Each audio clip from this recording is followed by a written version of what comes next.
I'm J.R. Butler, co-founder and CEO of the Shift Group, and you're listening to Merchants of Change. This is a podcast about transferring the skills and behaviors we acquire as athletes and military veterans into becoming a professional salesperson. Each week, we'll introduce you to a top performer who will help us understand how they became professional merchants of change.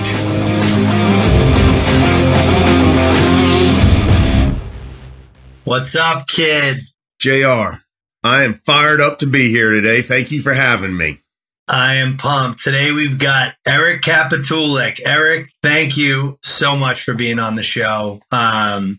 So Merchants of Change, just to give you some context, it's a show for new salespeople and people that might be considering a career shift into sales. And the show really aligns with my mission and our mission at Shift Group, which we help former elite athletes and military veterans become elite sales professionals. And all of our guests are former athletes or veterans who have found success in sales. And I think you're our first guest who is both. You played lacrosse at the U.S. Naval Academy, and then you served in the Marines for 8.5 years. And our structure, we like kind of start with that sports military career. And then we talk about the transition into civilian life.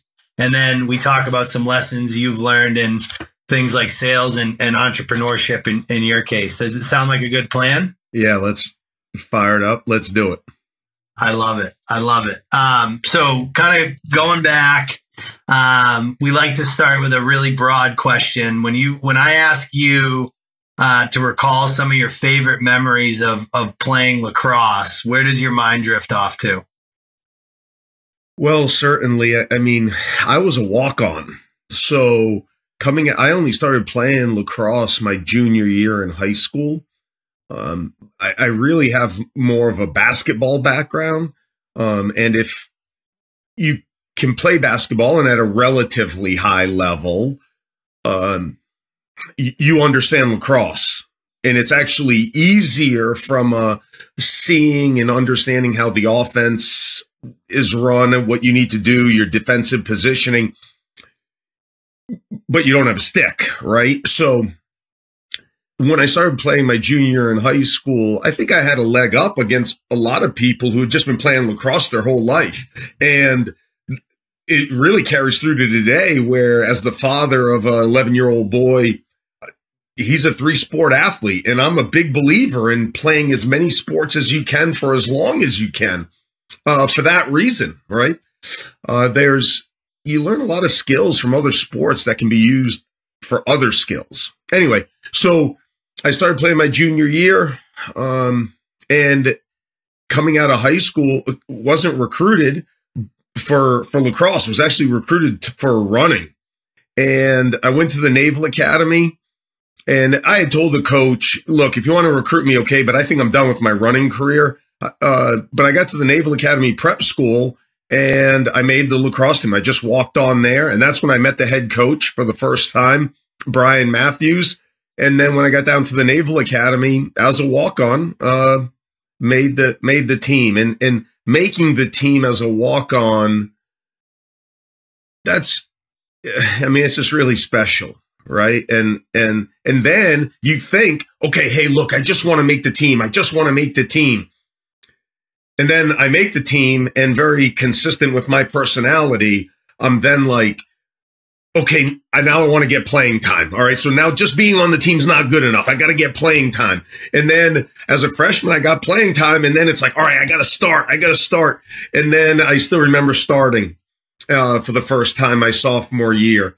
And all of those things really stand out. But ultimately, right, and I think most athletes will say this, regardless of the level you play at, it's the memories are yes, certainly some on the field and certainly some off, but the memory is the experience of playing with the guys I got to play with. I mean, that's the greatest experience. 100%.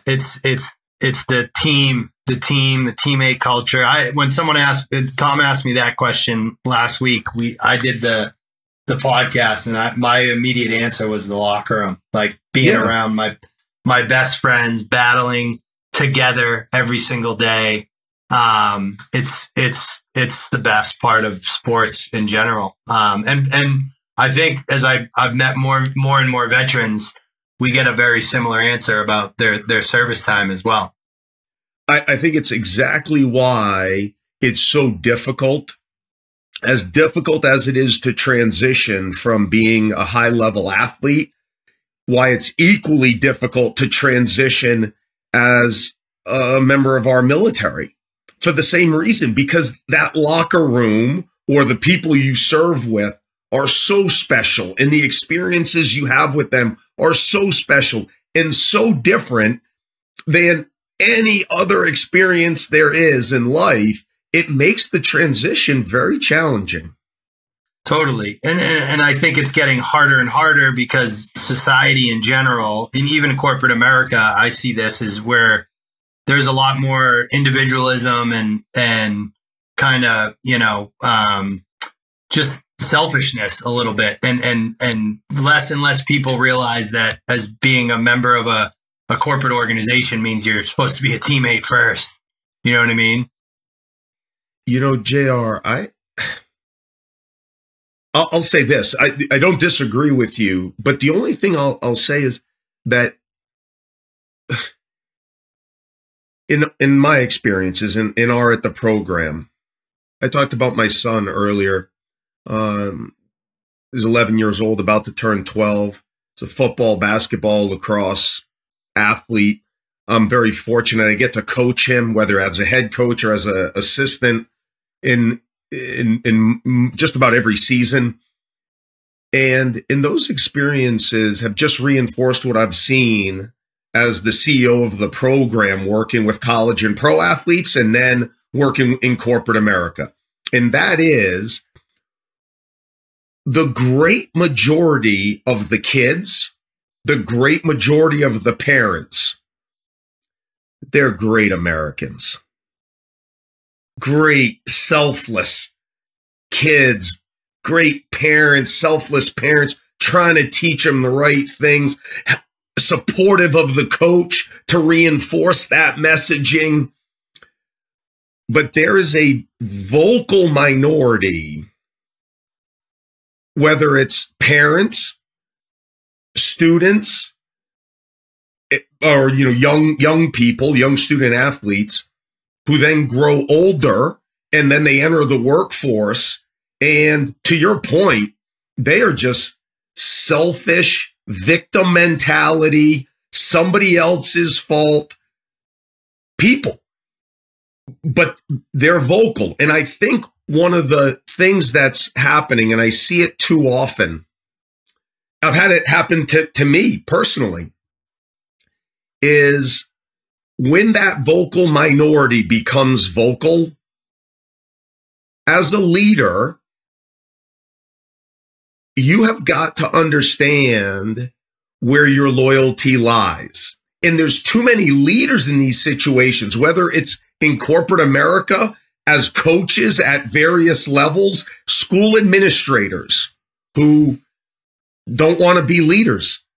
They want to be managers. Hey, let me try to keep everybody happy here, right? Somebody comes and says, oh, coach this, coach that. Coach did this, coach did that. Stop. If you don't like the coach, don't have your kid play. Done. But instead, they waffle.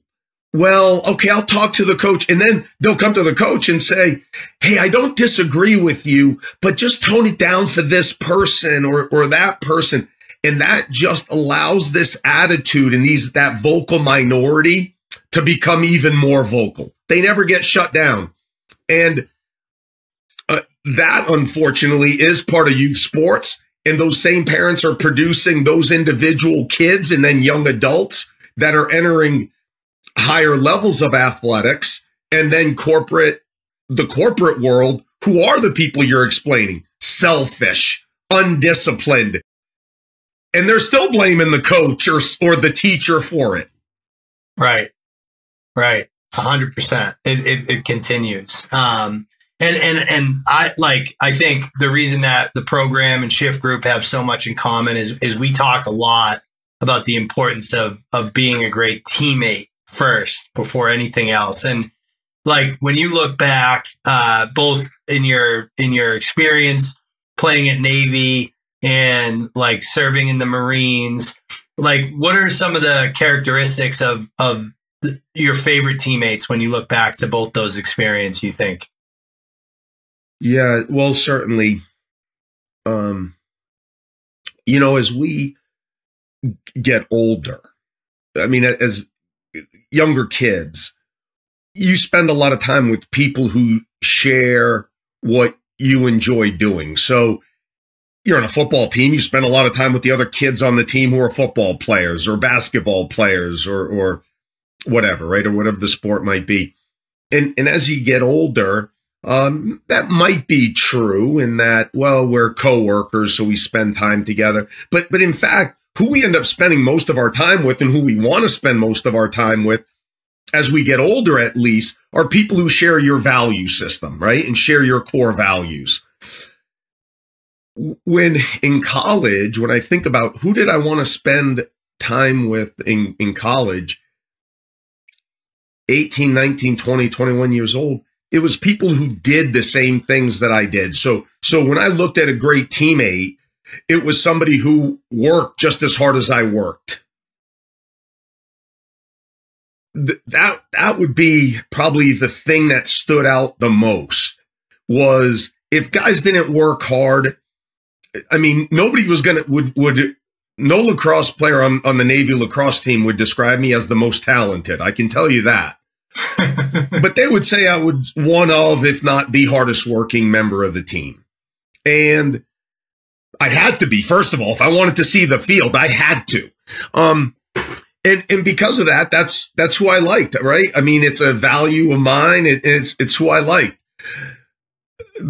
As I matured into the Marine Corps and further on, teammates who, in our vernacular at the program, we call it disciplined.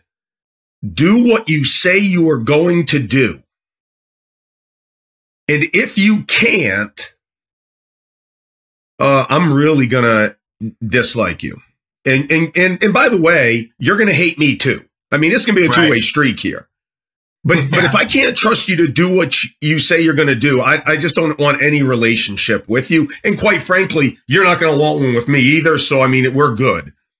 But those are some of the things that I look at as just being great teammates. Totally. 100%. You answered one of the questions I was going to ask, which is, and I'm not surprised by your answer as a walk-on. Like, how would your teammates describe you? You're going to be the hardest. You're going to be the hardest working guy in the room because you have to be just to be in the room. You know what I mean? Yeah. And in looking back on it now, when my teammates have said it at the time, probably not, because we didn't think along these lines. But I think one of the things about being a walk-on is just how appreciative I was of everything.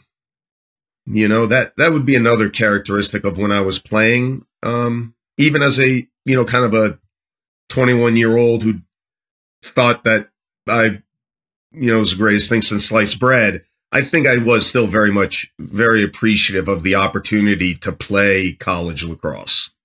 I'm the same way with hockey. Like there's a level of gratefulness that I don't think some of my friends shared, because they were very talented from the early days, and I was in the room because I had to work my ass off to get there. Yeah. So when I got in the room, I was pumped to be there. Yes, right, correct. Yep, correct. Yep. I love it. So I want to kind of talk a little bit about the transition, and really because you went and served after your athletic career, and this is a really important topic. We spend a lot of time on it, and we try to educate our customers, who are companies that are looking to hire the talent that we help train. You talked about the team thing being a big part of the challenge of the transition out of military life. What else would you add to that piece? And how do you think that business leaders that are listening to this right now, which is a huge part of our audience, how do you think they can help make the transition for these people who give everything to our country a little bit more easier and smoother? Yeah, that's a good question. You know, from as a college athlete going into the Marine Corps, you know, as a college athlete, you're doing something if you're playing at that level. Now, at least for me, this isn't true actually for everybody. There were some college athletes who I don't actually think were passionate about the sport they were playing. You know, they've been playing lacrosse their whole life and only lacrosse their whole life.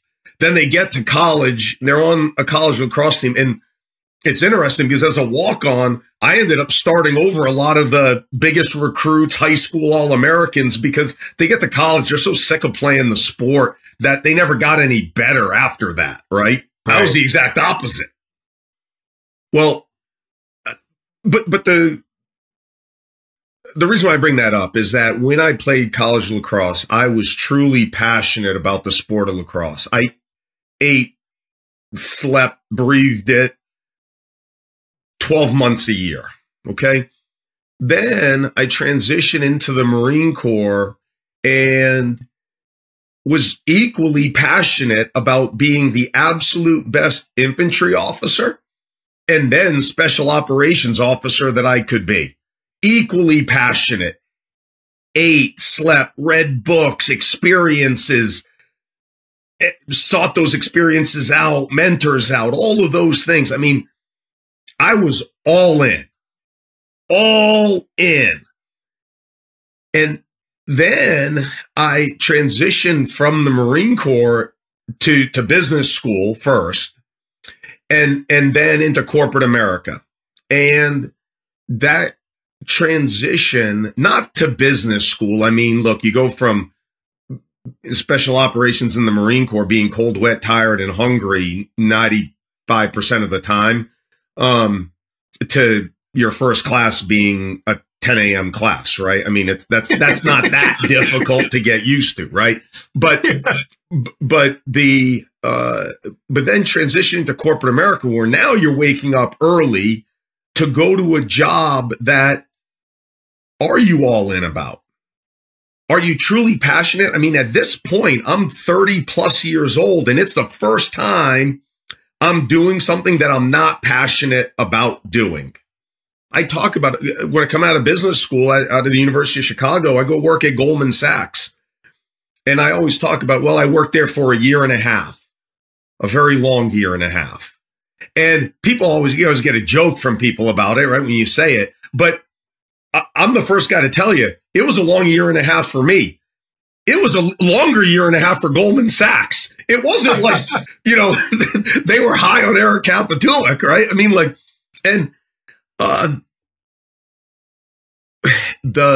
I was doing a job that I tried to talk myself into loving, and I didn't. And I thought, okay, well, even though you're not passionate about this, do your best, and you'll make enough money to do the things in life you're passionate about doing. And it just didn't work out that way for me. I did make a lot of money, and I could do on these other things. But what I realized was, you know what? Eric Kapitulik, you work and you enjoy work, but you're not passionate about this work. And very fortunate, I wasn't married. I didn't have kids. So I didn't have the requirement to a house payment, college, or student, paying for children and that stuff. And I just made the decision that, look, I'm not passionate about this. I'm going to go and you got two options. One, make yourself passionate about it. And you can do that. You can. And I think a lot of people have to, and you should make yourself passionate about what you do. And what are we passionate about doing? Things we're good at. So get good at what you're doing. Okay? For me, I had the opportunity, and I have these, any sort of reasons for not, okay, I don't like finance, but maybe there's another industry that you do like more. And then I can go make myself passionate about it. And that's when I started the program. I decided that I would start my own company, and it went off from there. But again, I would just highlight the idea of the transition's difficult because of, I think for most people, they're all in, and then they're going to do something in maybe an industry that they're not all in about. To answer your second part of your question, though, JR, about, hey, what can business leaders do to make that transition easier? You know, it's funny because I think, at least in my experiences and the people that I served with, they joined the military because of the challenge of it. So they don't actually want things to be easy. Right. And I think as leaders, you want to be like, okay, what can I do to make it easier for them? When in fact, know your audience. How can I make it more challenging for these people? These men and women have spent a life wanting to be challenged. They want to be challenged now. I got to afford them opportunities for them to be challenged. I love that. I love that. And by the way, like you talk about, you have two choices. I think for 15 years, for me, I made myself passionate about technology and technology sales.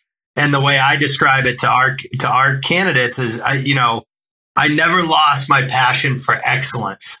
I always wanted to be the best at whatever I was doing. And for most of my life, that was hockey. And then I got into sales, and I made myself passionate about sales by being passionate about becoming excellent at it. Yes. So you said it much better than I could. That was perfect. Yes. Yes. So you kind of hit the founding story on the program. How different does the program look from what you thought it was going to be when you first got out of Goldman Sachs versus what it is today? Yeah,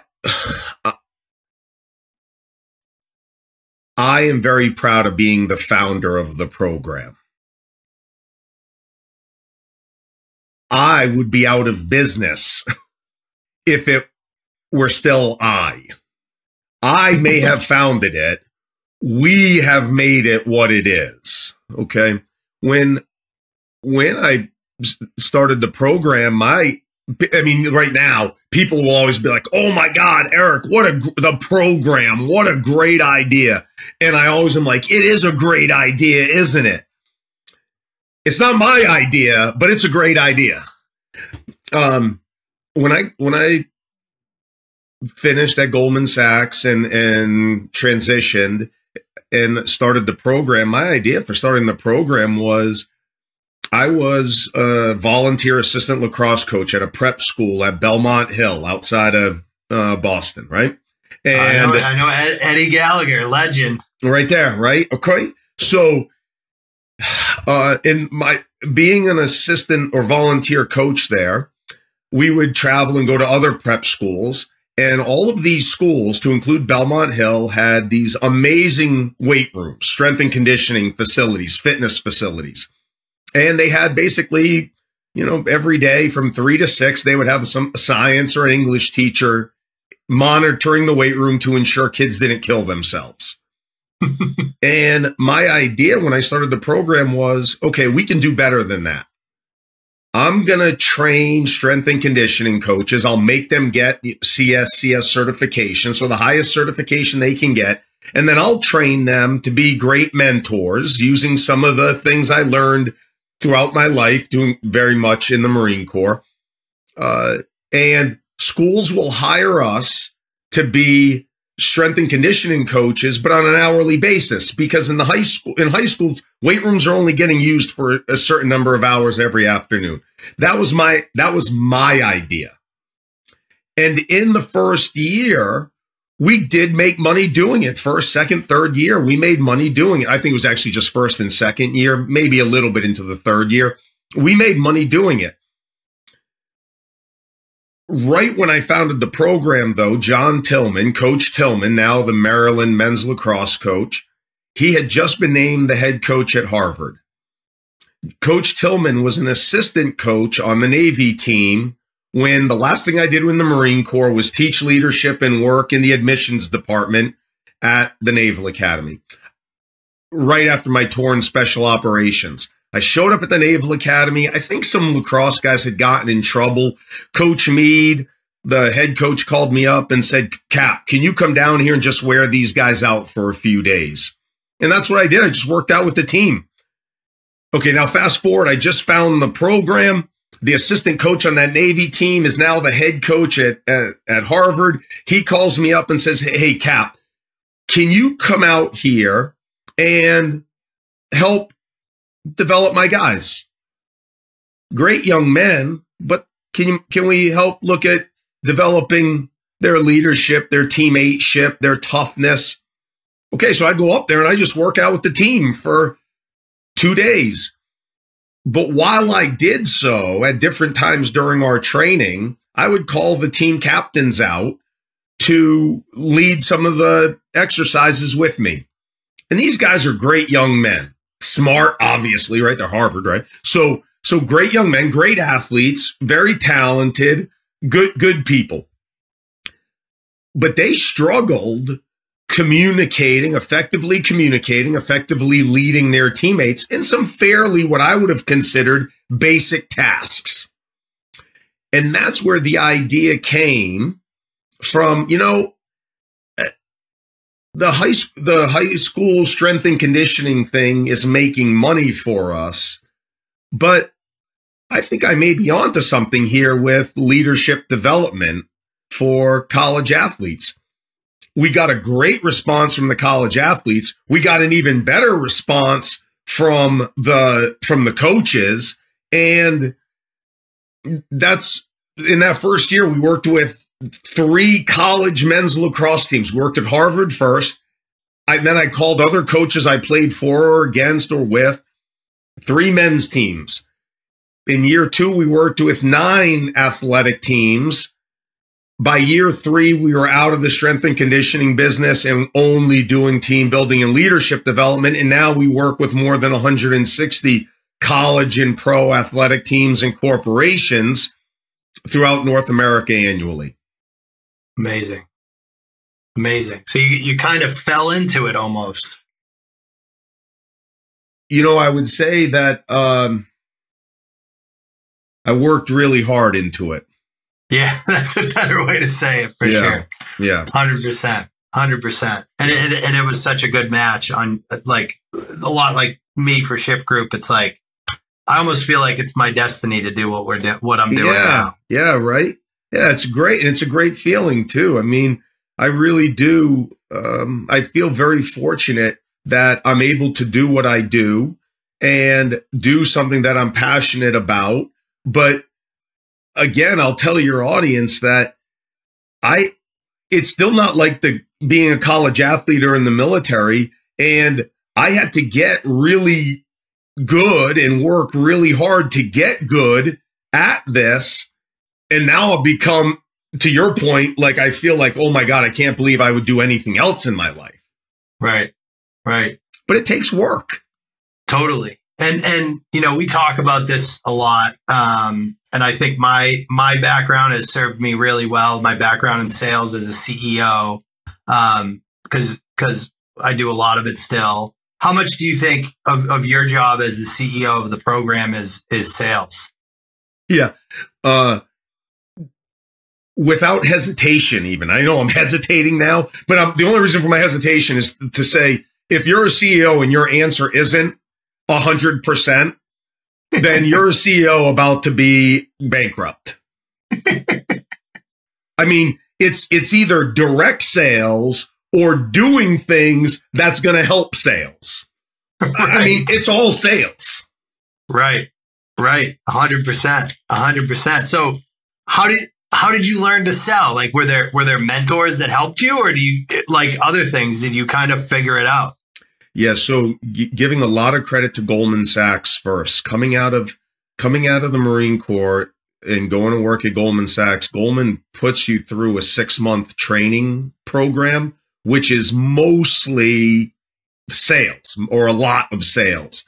And there are some things that I learned at Goldman that I teach to this day to all new program teammates that I use myself in what I do this morning, what I've been doing this morning. When you and I get done today, I'm going to go do it this afternoon. And some of those things are this. Number one, sales it truly is a numbers game. The average person does not say yes to even a meeting with you till, the 6, 7, 8 points of contact. Right on. But most of us will reach out once, maybe twice, and then stop. Which means you should find a different line of work. I mean, that is not going to be successful. And you don't need to be an honor roll student to figure it out, right? I mean, you got to put in the work. You got to just stay disciplined, be tenacious, get after it, keep reaching out. So that would be one thing. That just the knowledge of that, right? Number one.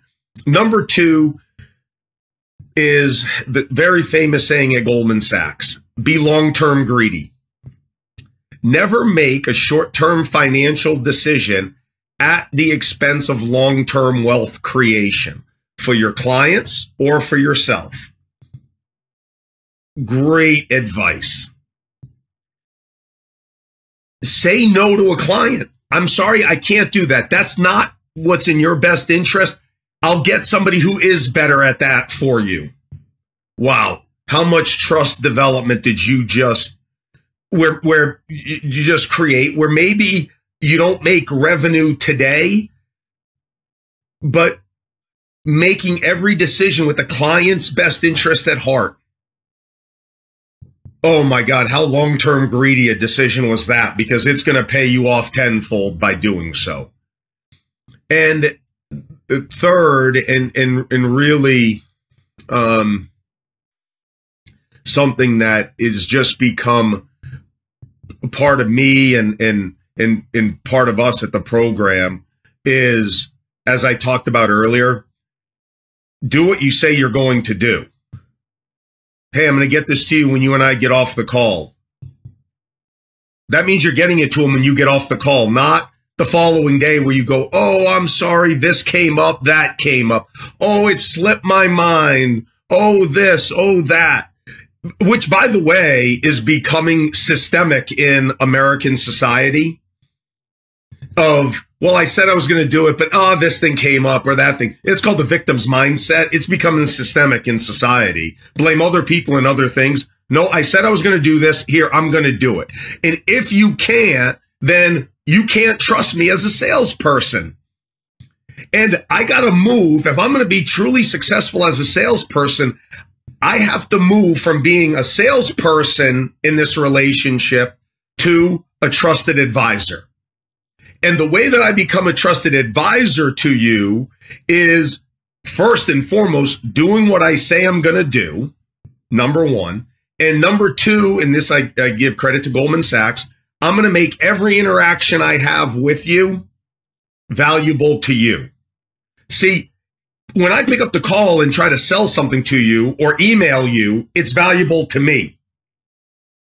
I have to make every interaction valuable to you. Those things are things I learned at Goldman Sachs, which are genius, life-changing aha moments that will never leave me. Number one. Number two, all the love, credit that I can give to a mentor is Rob Hale, the CEO and founder of Granite Telecommunications, billionaire, Forbes list, one of the owners of the Boston Celtics. What an impact Rob Hale has had on my life. Rob and I serve on the Massachusetts Soldiers Legacy Fund, started by Peter Travato, former UMass hockey player, Boston guy, where we pay for college or other educational opportunities for every child of a deceased service member from the state of Massachusetts. very small board of directors. When I first moved back to Boston, Pete asked me to be on the board. I said yes. Rob Hale was one of those board members. He and I became fast friends. When I started the program, Rob gave me office space and a telephone with a computer and that support when I first started the program. Eric Kapitulik is not a self-made man. I am not. Rob Hale, huge help.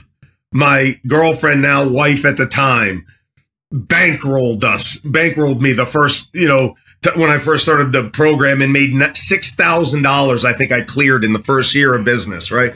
So, not a self-made man, but the advice that Rob Hale gave me was two pieces that I tell everybody now. Number one, okay, as an entrepreneur, I got a certain picture in my head as to what I want my business to look like.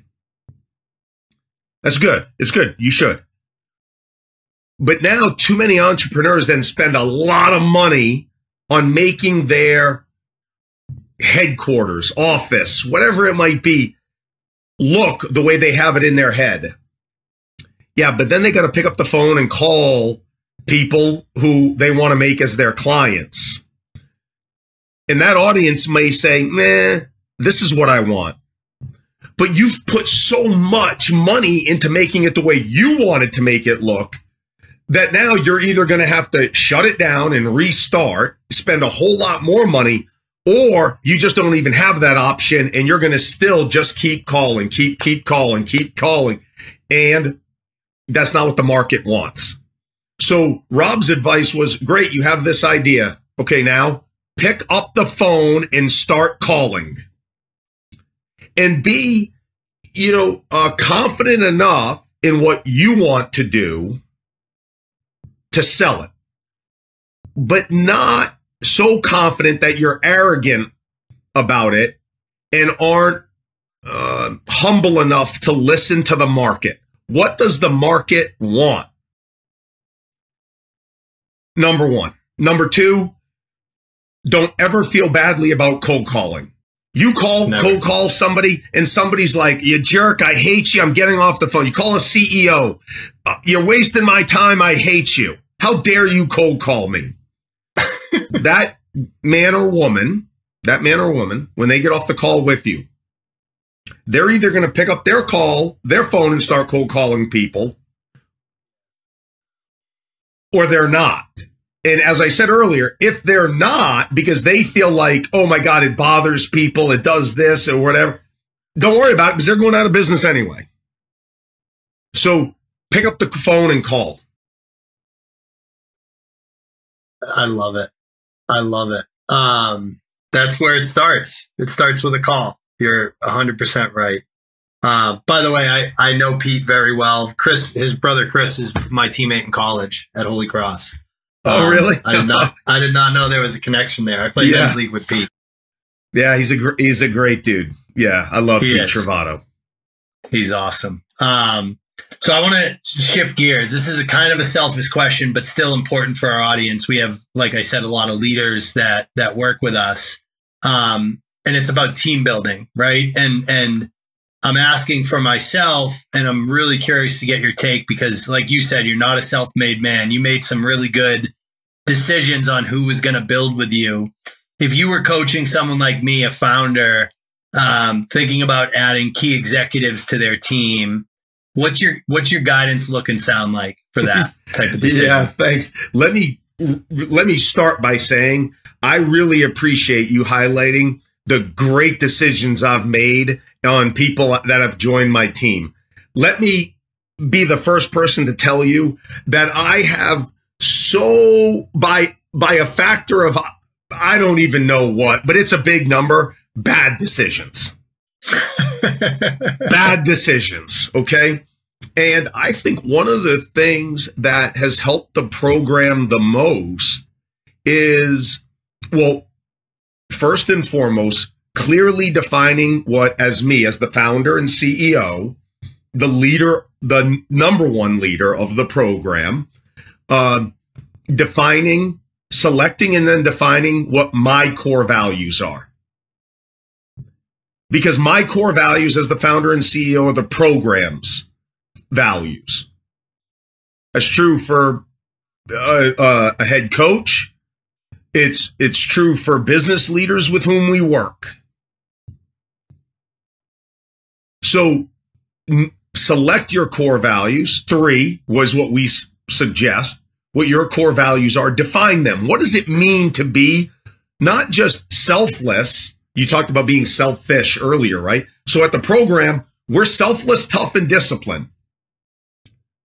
We're those things because that's who I am. Those are my core values. But selfless, tough, disciplined, any of them. All of us, JR, are some of our experiences. All of us are. And based on all these experiences that I have in my life, I have a certain mental picture of what a selfless person is, what a tough guy, tough girl is, what it means to be disciplined. But those are based on my experiences. I have to make sure that I just don't leave it at selfless, tough, and disciplined. I have to define that with the help of my teammates, what it means to be program selfless, what it means to be program tough, what it means to be program disciplined. So determine and then define your core values for yourself and then as your organization. And then do everything you can to hire people who are wildly talented. We have seen in America to try to minimize the importance of talent, right? Now, Malcolm Gladwell, I think, is an awesome author. And obviously incredibly intelligent human being, right? I mean, much more than me. Not that that says much, but the issue is that I think, the 10,000 hour rule, some of those things, I think it's helped minimize the importance of hire people that are really smart and talented at what you do. Yeah. It's really important. Yeah. But too often, whether it's a coach in their recruiting or a business leader in their recruiting, that's where they stop. Just let me get the smartest or the most talented guy. And I'm using the universal term guy here, guy or girl. Well, the problem is that guy and girl, they may be wildly talented. And in the program's case, they may not be selfless, tough, or disciplined. And if they're not, I'm going to hate them. And they're going to hate me. It's not going to be a good relationship. It won't. And eventually that relationship is going to fracture at some point. So instead, do everything you can to hire people, yes, that are talented, but that share your organization's core values. What we've done at the program is, and I read this somewhere, and I'm not sure where I read it, but I don't want to take credit for it myself. I'm sorry that I'm just not giving credit to whether it's the book or the author or other business leader who may have told me this, but we all think we're so great about our gut reactions. Listen to your gut. No, false. Listen to statistics. Hire somebody.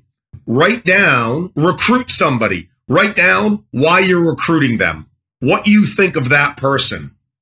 Then 6 months later, write down what you think of them 6 months later, a year later, the day they leave your organization. Was your gut correct? Most of the time it's not. Or at best it's 50-50, which means it's not your gut. It's just a flip of a coin here. Okay? So what we've done at the program, me recognizing, yeah, okay, I've made some good decisions on people I've hired. I've made just as many bad decisions. So instead, what we do at the program is every member of my team, now at the program we're 12 people, so it can be every member. At some organizations, they can't do that, but I'm going to have as many people at the program interview somebody and work with these people to determine, yes, if they're talented enough, but really, are they selfless, tough, and disciplined enough to be one of us? And we do not do, well, 7 people think this, they are, 5 people don't. Or, hey, Cap, 6 of us think this way, 6 of us don't. you're going to be the tiebreaker. Nope. 12 people or 11 and then me. You've gone 11-0.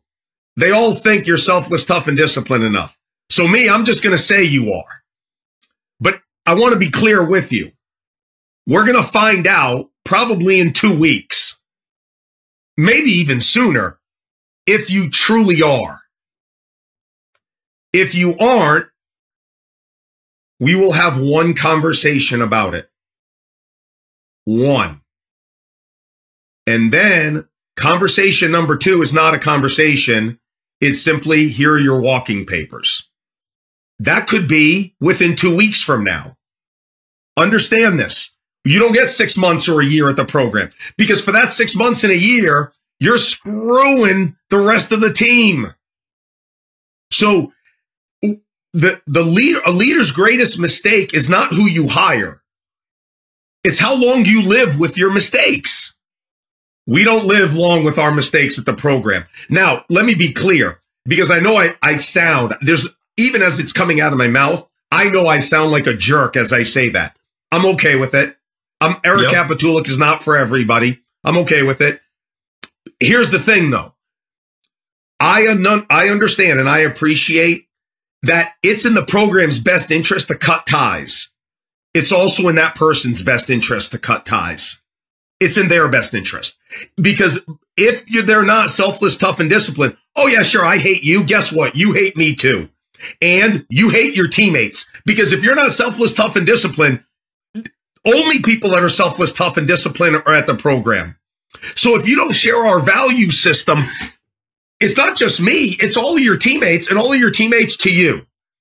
It's a bad relationship, and we don't want to be in bad relationships. It's not in our best interest. It's not in your best interest. Now, the flip side of this is, but if you are selfless, tough, and disciplined, this will be the greatest place you'll ever work in your life, because we don't let people who aren't work here. Having our hiring process like that has really, it's still not 100%, but it's made us so much better in the hiring process. And the bigger point of this, though, is being more disciplined about our firing process. Right. That has catapulted us to a different level from a great teammate perspective here at the program. So I read your book, and I actually developed our 3 core values after reading your book. And I never even made the connection of like tying that into the hiring process, but it makes complete and total sense when you think about how you position the importance of those core values. Ours, just to give you a sense, are accountability, coachability, and authenticity. That's me, right? And that's what I want to go hire for. Deb, you defined those yet? I have. Yep. How did you define them? Was it just you? Did you have members of your team help you? Yeah, we're a small team, only 4 full-time employees, but everybody, I kind of took a first stab and I said, where am I off here, guys? And what do we need to add? What do we need to take away? And I lead every team meeting with that slide that has those 3 core values and the definition of those 3 core values on it. And then JR, if I could add one thing to that, right? Goals, we all have them. I mean, obviously, I mean, it's, you gotta, you don't achieve what you want to achieve revenue wise or profit margin wise. You're going out of business. So goals are very important, right? I mean, very important. When you accomplish goals, when your team accomplishes goals, I think a couple things. First of all, my personality, and this is a bit getting back to my parents. I do a lot, and I parent a lot of the ways my parents did. There's some things I don't, though. And one of the big ones is I don't talk about performance with our kids. We, my wife and I, but I'm the guy getting interviewed here today. I don't talk to them about get A's, touchdowns. Now, our kids may want to talk to me about that. I mean, after a game, Dad, did you see that juke move I put on that guy for the touchdown, right? For the tutty, right? Broke his ankles, right? Okay, I'll talk to him about it, obviously. He's excited about it, right? Axel's excited about it, my son. But when he comes off the field, it's not like, oh my God, dude, sick tutty. If I did that, that's what he knows Dad values. Dad values me getting A's. I don't. I value you being selfless, tough, and disciplined. I value you working hard. I value you challenging yourself. Man, I make a big deal about that. I make a big deal. Now, I bring that up because systemically in a capitalistic society, the achievement of goals, there are systemic benefits for doing so. Bonuses, more money, more efficiencies, better lifestyle. There's just efficiencies that are systemically built into goal achievement, as there should be. What, as a leader, you have to look for, though, is having those same types of benefits for teammates who embody your value system, who are being the people that you say they should be.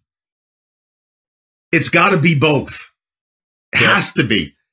Yes, goal accomplishment is going to help you in the short term, but goal accomplishment and value embodiment, core value embodiment, is going to help you in every term. Yep. That makes a ton of sense. And by the way, that's genius to be considering reward, like emphasizing with your children the focus on that versus the outcome. There's like a ton of scientific data out there about how that's going to positively impact them over time. Yeah, JR, I had, and again, I'm so blessed, right? My mom's a school teacher. My dad's a policeman. I grew up on a Christmas tree farm in Connecticut, right? Like, I mean, it wasn't the streets for Eric Kapitulik. I mean, I should attain some level of achievement in my life. I mean, I got dealt a good hand of cards, to say the least. But, one of the things that, as an example, and it still stays with me to this day, and it's been a very tough challenge for me to overcome, which is, I would finish a high school basketball game. I'd go for 24. That's a lot of points in a high school basketball game. As soon as it would end, my dad would say, man, you missed 6 of those free throws. And now maybe you could say, well, your dad knew his audience, and maybe that's the case. But I really grew up with a nothing is ever good enough feeling. Yeah. And it's taken me a lot of maturity and work to make sure that I separate satisfied and happy. You can be happy without being satisfied. But as a parent, it would be a whole lot easier on your kid if you could help instill it to him in a young age, right? Yeah. And that's true for us as leaders with our children. And we got to remember it as business leaders as well. I don't think a lot of companies went out of business during COVID because they couldn't do it. Or at the very least, they made their people miserable because they couldn't separate the two. Yep. Don't. Like, recognize great performance. Make sure that we're recognizing behavior even more. 100%. 100%. Eric, there is so much gold in this conversation, man. I've already kept you longer than we committed to. Thank you so much. Thank you so much for joining us, man. Any parting words for our audience? Boy, JR, well, first of all, yeah, thank you so much for having me. It's a real privilege and honor for me to spend this time with you. I just think that if there's anything to leave your audience with is you heard in my intro, right? 8 Naval Academy, college lacrosse player, special operations in the Marines, Iron Man, Mount Everest. The thing that I would highlight to the audience is dad. All of those other accomplishments, they're nothing. They mean nothing to me compared to husband, dad. And I get it as an entrepreneur, as a business leader, business person. You have certain financial obligations and you work extremely hard. I mean, oh man. But I think one of the things that I've done well, and I probably make mistakes, but I try to correct it, is I don't lose sight of my priorities. And work-life balance, I hate that term. It makes it seem like, well, if you're working a lot, life sucks. Or if you're doing a lot of life, and that's great, well, business sucks. I like the idea of it being a continuum, right? Where sometimes in your day and in your life, you are working more. That doesn't mean life sucks. It just means you're working more. Yeah. And other times, okay, it's more life. Where the problem comes in, and the thing that I would challenge your audience is that when you are on life, make it life.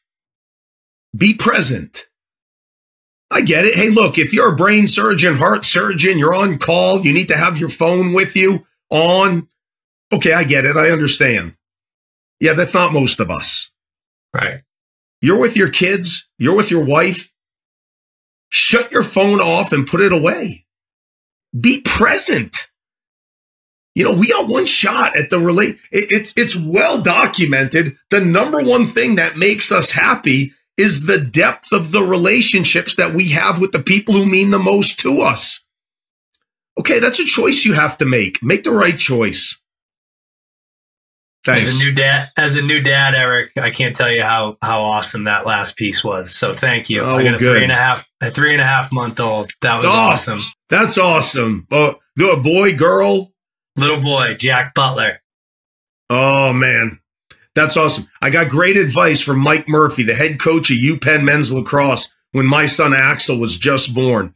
He said he's got 4 kids. Yeah, he's got 3 boys and a girl. And he once told me, he said, look, you see kind of like older kids and they're playing, like in my case, right? We're having this conversation. I'm talking about Axel playing football this weekend, right? And I get to coach him, right? And he said, you'd always be like, oh man, I can't wait for my kid to be 7 to do this or 8. And his advice was, Cap, every day is amazing. And every day is greater than the one before it. I read something, right? When your kid leaves for college, you've spent 90% of the time that you're going to spend with him or her. In this case, him. That's why I use the term him. Because of your son, you will spend 90% of the time with your son. By the time he goes to college, you'll have spent 90% of the time you're going to in your life with him. That's sobering. That is very sobering. Make it count. I love it. I love it. Yeah. Eric, thank you so much for joining us, man. This was incredible. I appreciate you. Yeah, thanks. Yep. I appreciate it as well. Thanks for having me. This wraps up this episode of Merchants of Change. If you enjoyed this episode, the most meaningful way to say thanks is to submit a review wherever you listen to podcasts. If you're interested in working with us, please come find us at www.shiftgroup.io.